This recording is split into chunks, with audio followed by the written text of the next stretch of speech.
at a side-by-side comparison of the modes, which is something that's difficult to do on diatonic instruments. So let me start by sharing my screen, and I want to go to the Dulcimer Crossing website. When we're here, you can click on the free lessons section, and I'm scrolling down, and I'm going to find in the general music theory modes and key signatures. And that brings this to you, this free, you can download PDF that talks about modes and key signatures. And the reality that because we live in a chromatic world where we have all the white and black keys of the piano, we have all the notes that are available to us. With each key signature, there are 7 possible modes, which are all the modes that are in the classic frame of reference for what modes are. However, if I'm going to try to compare on the mountain dulcimer, let me stop sharing for a minute and I'll change my cameras. Here's my mountain dulcimer that has no extra frets. It's tuned right now so that my drones are going to line up with, let me get that thing off there. There we go. Okay. Nope. We don't want that one either. There we go. We don't want either one. Lordy, what's going on here? Well, it's not in the way of the instrument right now. So if I go from the 3rd fret up to the 10th fret, I get the major scale we're used to, the Ionian mode. That's like playing from C to C on the piano. Now, in order for me to get a different mode, I need to start on a different pitch. If I start at the 4th fret, that gives me the Dorian mode. Because this was a D, that's Dorian of E. If I was on the piano, that'd be like going from D to D on the white keys only. And I can continue. That's the Phrygian mode, the Lydian mode, Mixolydian mode, Aeolian mode,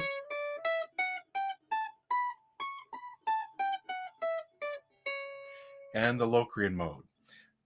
But in each case, when I started on a different pitch. So it's kind of hard to hear how the modes actually relate to each other side by side. Now, on the hammer dulcimer, we have the same deal. If I start, I can use C as an example in the bass bridge. Playing in the box straight up, I get the Ionian mode. If I stay in the box, starting one above, I get the Dorian mode, but now it's in D. And now the Phrygian mode of E. But if I stay with that shape, I'm back to the Ionian mode. So I have to change shapes. That's why I demonstrate this on D in the middle of the board.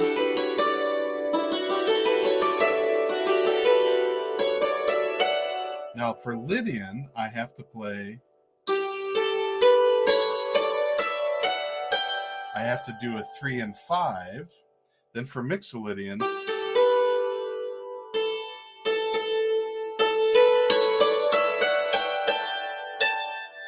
and then for Aeolian of B, I'm going to go back down here because I'm going to round out up there.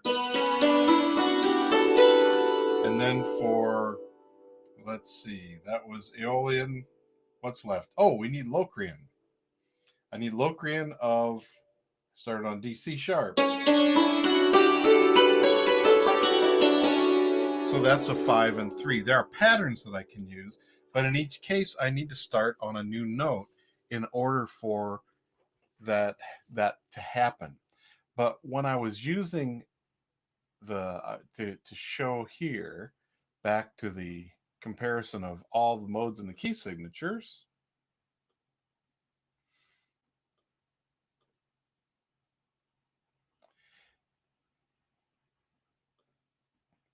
if I start on D and use the same key signature, I have to start on a different note in order to hear all the modes that are present there.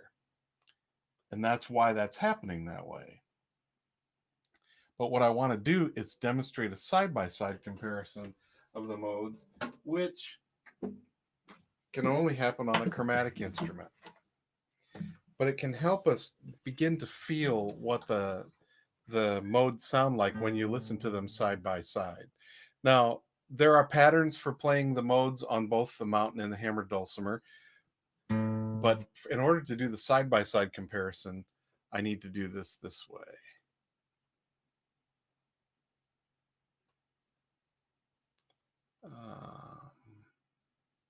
And I want that out of there.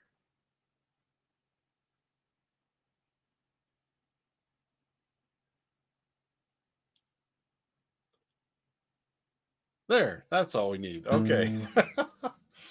So if I play starting on, I'm going to be using A as my example at the 5th fret on the guitar.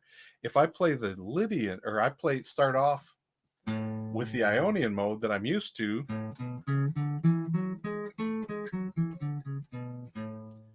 all I have to do is change one step to make it, to bring it to Mixolydian.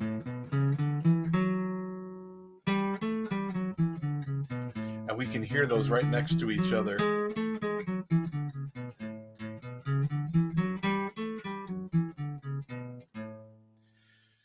Now, people will often talk about the modes in moving from a light to a dark sense, or from darker to lighter.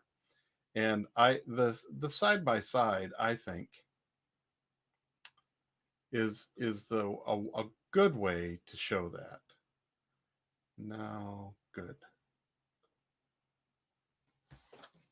So I'm going to go from the lightest possible to the darkest. And I'm starting with the Lydian mode, which is the brightest.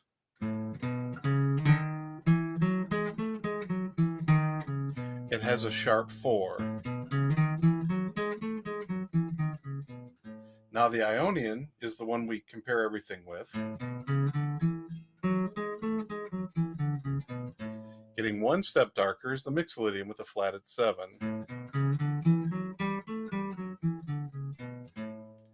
Now, if I'm going to play the Dorian mode, I'm going to shift patterns for the guitar.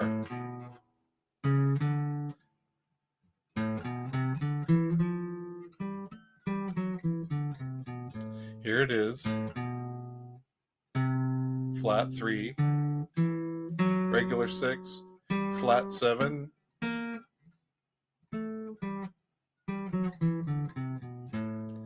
Now the Aeolian mode, which has got a flat 3, a flat 6, and a flat 7. Now, if I want to play the Phrygian mode, I'm going to flat the 2 as well. And to get the Locrian mode, I'm going to flat the 5 as well. So I have a 1, a flat 2, a flat 3, a 4, a flat 5, flat 6, flat 7, 8. And to work from dark to light, here's the dark one.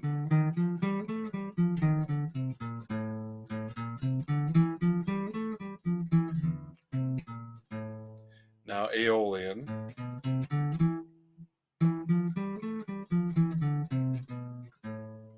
And Dorian.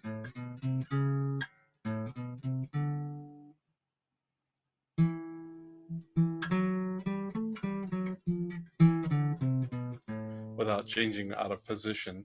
Now we need Mixolydian, Ionian, and Lydian.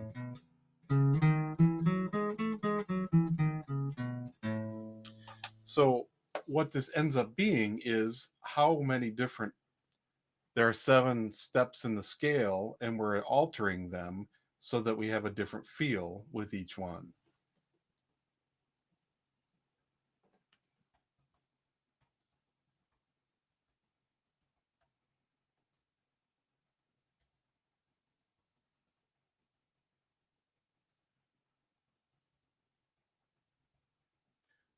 Taking a note here.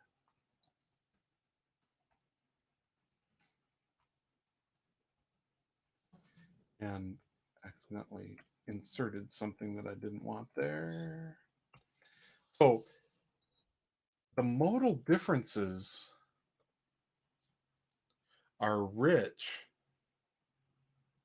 The Music for Healing and Transitions program is the one that actually makes the most practical use of this, because our bodies respond to the different modes differently. And as people are learning how to accompany people with illness or in a transition from death to life, they're paying attention and responding to the way the patient is responding to the music, and helping to not to let them have their experience of whatever it is they're experiencing.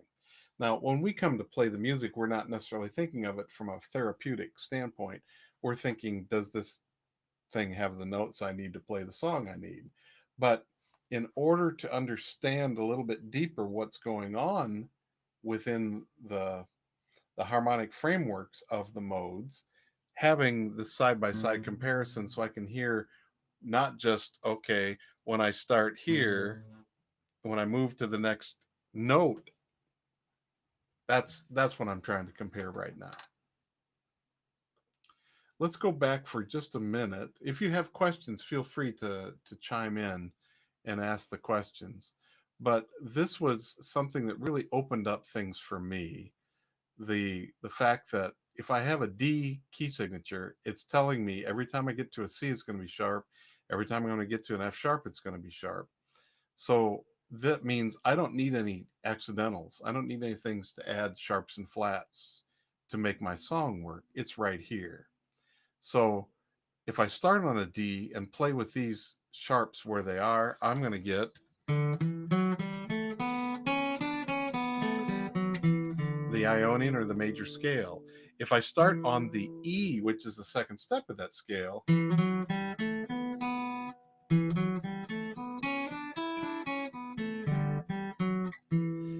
that's the Dorian mode, but it's in the Dorian mode of E. The Phrygian mode starts in the same pitches, but I'm starting on the third degree of the scale.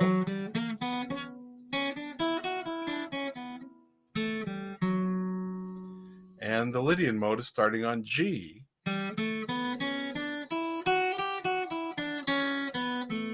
It's all the same notes as a G scale, except it's got a C sharp because of the key signature. Mixolydian of A has two sharps written in it because we're not going to have a G sharp at the end.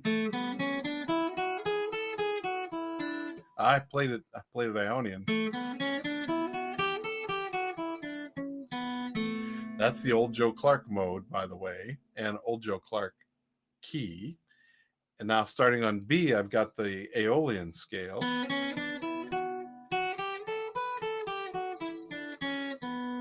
And starting on C sharp,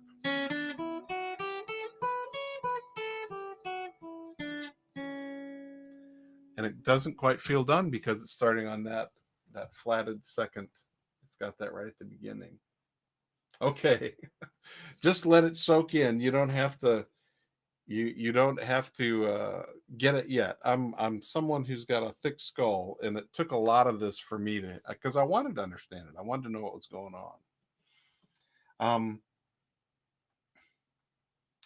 Solfege is really not in the way you're thinking, Jim. That's a good question. Do you say do, re, mi? So here, do, re. So from do to re is a whole step. From re to mi is a whole step. From mi to fa is a half step. From fa to la is a whole step. From la to ti is a whole step.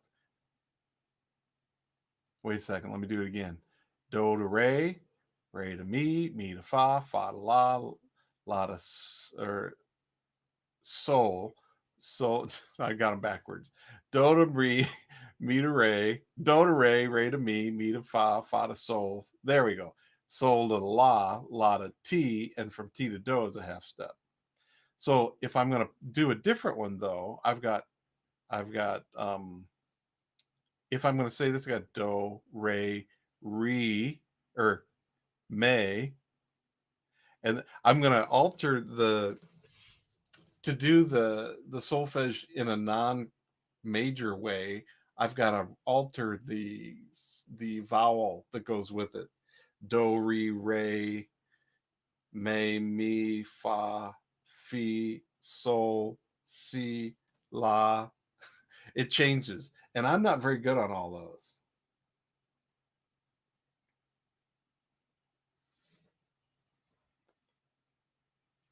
Right. And so these would all relate to 1, 2, 3, 4, 5, 6, 7. This one would be 1, 2, flat 3, 4, 5, 6, flat 7, 8. So we could also use Arabic numerals to describe this.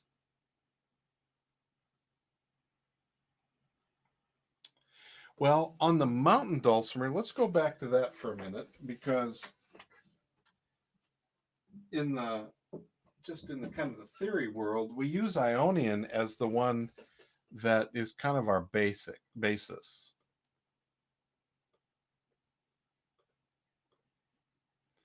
So C was often considered to be the Ionian mode.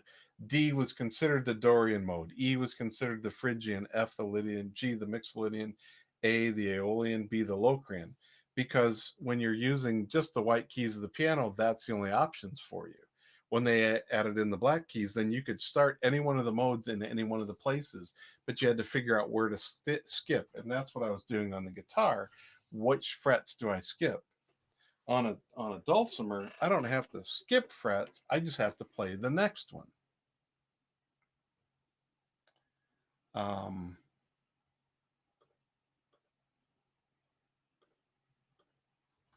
So, and without doing any drones, if I only play the notes of the scales, there's no 6.5 fret here for confusion. So from 3 to 10 is always the Ionian mode. But one way to think about how the modes show up on the mountain dulcimer is using this phrase, and I'm going to write it down for you. I would call this mallet pill, but there's a better phrase. My aunt lives in Dallas. Poor lady.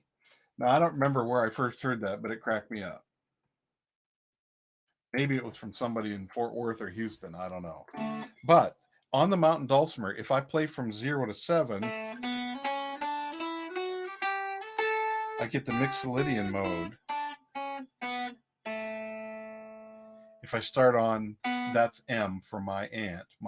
For aunt is the Aeolian mode, starting at the first fret.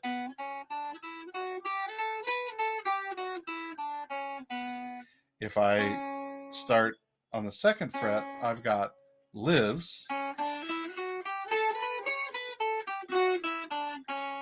which is Locrian, Ionian, in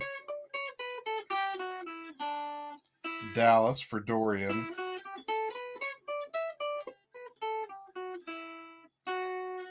poor for Phrygian, and lady for Lydian.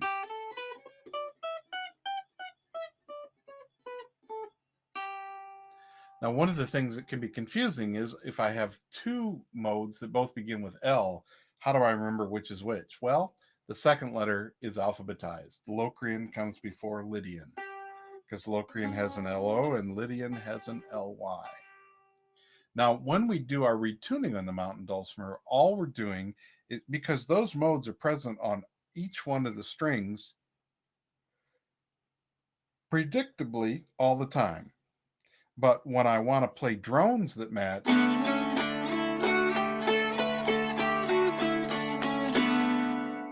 that doesn't really match.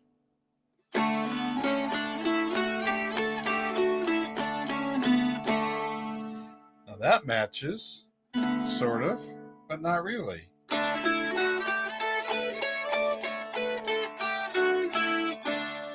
that one sounds at home. So when I'm tuned to DAC, I'm matching so that I can play from 1 to 8. If I'm tuned to DAD, I'm matching so I can play from 0 to 7, and the drones are going to line up. I can either retune the melody strings or I can retune the drones. Okay. Oh, I wanted to change my webcam that way. Did that help view the demonstration, Talon?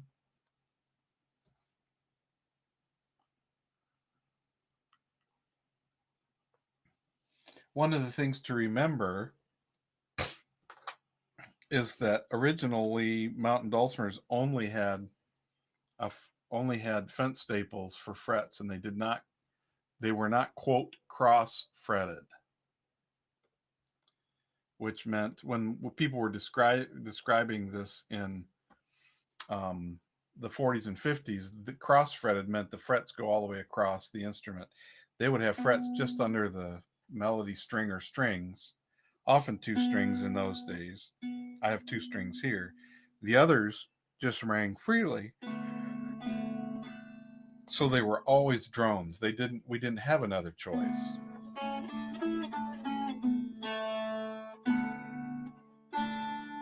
But we would retune.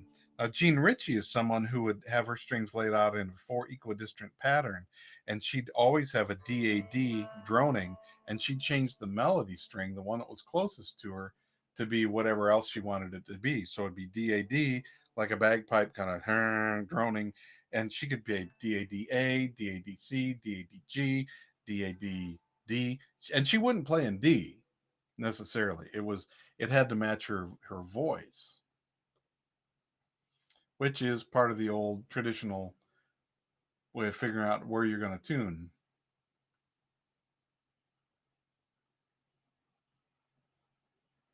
Yes. So there was a time when people referred to the tunings by modal names, which was confusing. And so I think, Talon, you're on the right course. Just say what's the tuning name, because when I'm tuned to DAA, I can still play the Mixolydian scale on the bass string, and I can play the Aeolian scale, or and the drones line up. I can play the Ionian scale, and the drones line up.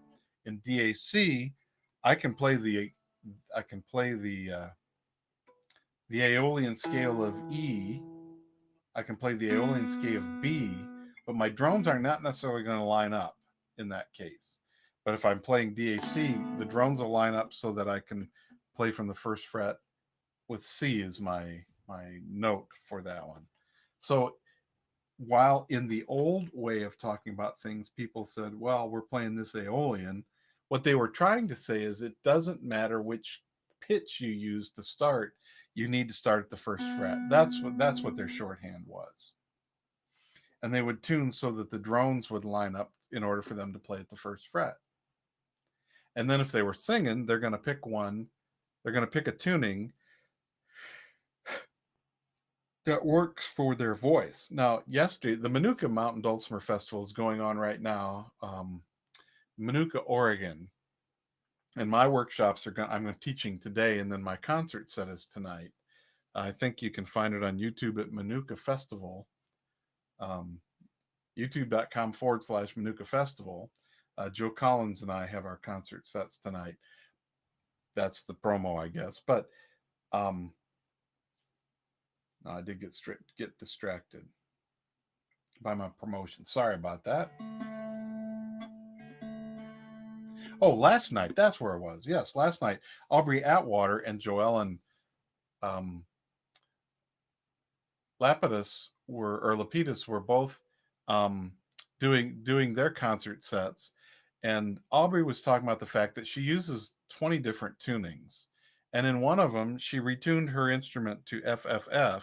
Everything was Fs.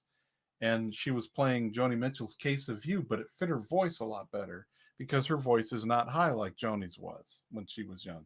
Joni's voice is now lower, but when she was young, she originally did that in the key of A. That's where my daughter sings it. She's young. She sings high. But Aubrey was playing all in F, and she was doing a marvelous job of it, but talking about, I'm retuning this so that it can work for what I want to do with it, which is sing in this case. And there are a multitude of ways, like she's saying, she uses 20 different tunings. Now, that's not saying that she was using more than 7 modes necessarily. She's just saying, I do this one in F. I do this one in or EBB, or this one in DAE, or she was just talking about the fact that when she retunes, she has 20 different places that she'll go with her dulcimer in order for it to do what she wants to do for the song and for her voice. Now, she also plays in a duo with her husband Elwood, and sometimes their harmonies have to be in a particular pitch. And so you might retune everything so that as he's playing harmonica or he's playing guitar and she's playing dulcimer, they all line up. And the shorthand of the tunings that we're using makes more sense, but it does require some explanation. And there was a shift in the community. Before the late 80s, people used mode names, but they weren't thinking about the fact that I have access to all the modes on all the strings all the time. I have a feeling that got muddier. I was not my intention.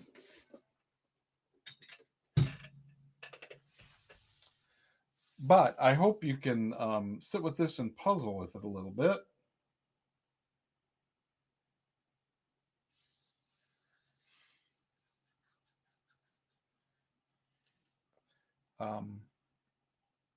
If it matters to you, I mean, for some people this doesn't matter, so you don't need you don't need to worry about it. But it can be a reference for you, and for me, it helped deepen my understanding of what was going on, the understanding of what the melodies were doing. Yeah, there you go. The understanding of what the melodies were doing modally helped me understand what the chords were doing in support of the melody modally. And I did this workshop once, and somebody asked the question, do the chords change depending on the mode? And the person I was teaching it with said no. And I thought, oh, I'm sorry, but they most definitely do. And we can get into that. Yes, there you go. Puzzles are just in the makings of getting solved at some point. Right. We can look at what happens as we look at the chords that go along with the modes in another time. The Pocono Dulcimer Festival is happening at the end of this week. The concerts are open. Let's see. Here's where you can get concert tickets for that. That's going to be fun. I'm playing in the Saturday night concert. Um, it says registration, but the only thing you can register for right now is the all concert tickets pass. The Berkeley Dulcimer Gathering is early bird registration ends this week on the 24th. And let's see, that's Saturday. So the 24th is when the early bird registration ends for that. And the Quarantine 4 Festival, which is the beginning of June, just published its teacher lists. And so people are starting to get excited about that as well. There are a lot of things going on right now in the virtual dulcimer world, and it's very exciting to see what people are doing. The First National Dulcimer Orchestra met again last night, and they're having a good old time reaching people. You know, over 100 people are working together virtually. One day we'll get together and we'll break a record or something by having the most people in person, but that day is yet to come. For now, I just want to say thank you to you for tuning in. If you're looking at this after we're done, and or if you want the handout that was there, you can go to Dulcimer Crossing, the free page.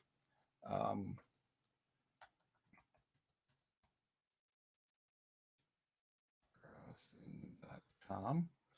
And let me see if that's where that is actually.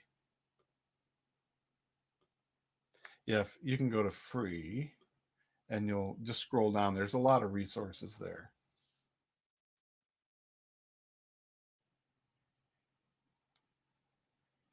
Oops, it says it's forbidden. That's not good. Well, I guess let's give the actual link to the page then and see if that is forbidden. Let's see. Looks like it's not forbidden. So if you go to that link, there's the handout I was referring to today. Thank you for joining me today and for furthering your understanding. We'll see you next time. Bye.